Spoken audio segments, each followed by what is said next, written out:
a fair had come to the island of Sodor. The men had set up stalls and rides near Great Waterton. One morning, Daisy pulled into the town station platform. I hear that one of the attractions at the fair is called a ghost train. She said to her driver. What is it? It's a tunnel that small trains run through, her driver replied. It has ghosts and other spooky things. I'm glad I don't fit in that tunnel. Daisy shivered. I'd be frightened to my slabs and springs. Henry, who was waiting to leave with his commuter train, overheard this. Puh, he scoffed. I'm not scared of stupid old ghosts. Only engines smaller than I am are frightened of them. I wouldn't count on it, dear Henry. Teased Daisy. You once thought there was a ghost at Howland Lake Station. But Henry had already wheeshed away. All the same, Daisy sighed to herself. I do have a lot of empathy for Emily for thinking the ghost has gotten her when a top bullet fell on her at the ironworks, and Thomas for thinking she was a ghost, but none for Harry and Bert. It would serve those horrid diesels right for tricking those poor engines. But what she didn't know was that, despite their teasing towards the steam engines, Harry and Bert had been traumatized and paranoid of Halloween since that escapade. At Nafford Station, everyone was talking about ghosts. Henry still claimed he wasn't scared of them, though he did not want to meet one, just in case. That evening, Henry's driver came to see him.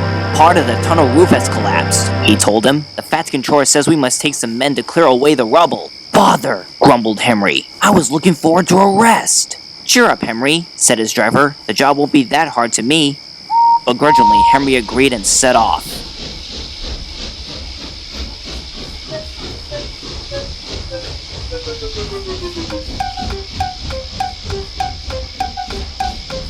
Still grumbling, Henry pushed 2 trucks and a van full of workmen into the tunnel. It didn't take too long for the workmen to clear away what rubble they could, but for Henry, it felt like ages. They were just reversing out of the tunnel when all of a sudden there was a bump and a bang and Henry stopped. What was that? Henry called out. Your tender's derailed, Henry, his driver called back. I think we've ran into some rubble. We can't go forward nor back. It's already getting late, sighed the fireman. We'll have to wait until the Fat Controller can sort something out. So the driver, fireman, guard, and the workman walked home. It was very quiet in the tunnel. So quiet, in fact, that Henry began to doze off to sleep. But then, he woke up with a start. He was moving! What in the world? Driver! Fireman! What's happening here? No reply came, only a rather chilling ambience. Wailed a ghostly voice, and then a white shape floated towards Henry. He was extremely terrified. His wheels were shaking, but he hurried on. Up ahead, he saw a station. Henry felt a little better and began to slow down to a stop, only to change his mind immediately when he saw what was on the platform. On it was a skeleton staff, and what looked like a very thin controller, and last of all a vampire waiting to catch the next train. I don't like this! Cried Henry, and rushed further into the tunnel. After a while, he heard a familiar whistle in the distance. That sounds like Gordon, Henry thought.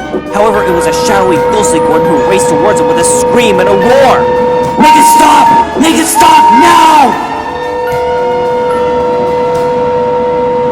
And just when Henry felt he could bear no more, he heard his driver's voice. Wake up, Henry, his driver called. Your tender is derailed. We can go home now. Henry was delighted. He breathed a sigh of relief that it was all a dream. When he got back to the yard, he had a long drink of water. He felt better after that, but he was very careful not to tell the other engines about his nightmare, for he was sure they might laugh at him.